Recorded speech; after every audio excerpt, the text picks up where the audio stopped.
Okay, Zorn Palette Portrait intro, take one.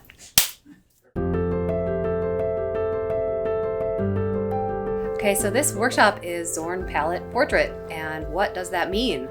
It means that we're using a limited palette, 3 colors in white, yellow ochre, cadmium red, ivory black, and titanium white, and that palette was famously used by Anders Zorn, who was a Swedish portrait painter. What we're going to be doing in this workshop is really portrait painting. We're going to be talking about mixing flesh tones. We'll talk about brush work. We'll talk about working from big value shapes down to the smaller details of the portrait.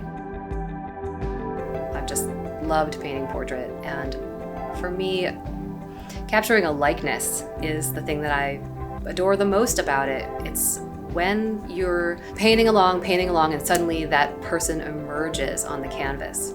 It's just this magical moment, and it's addictive.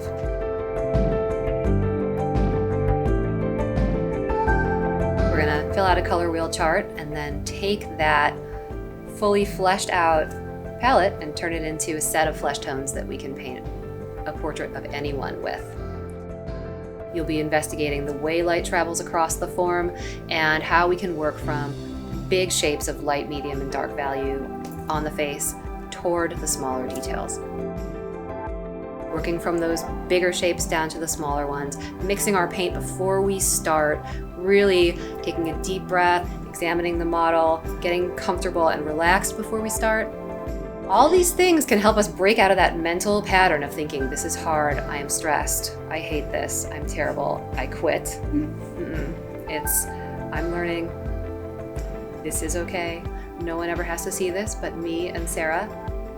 And tomorrow is another day and I can start a new piece with this palette that I've already mixed up that's so beautiful and ready to go. So I hope that you'll abandon those ideas and that negative self-talk and just enjoy the class as much as I enjoyed making it for you. Thanks for watching. I hope you'll join me.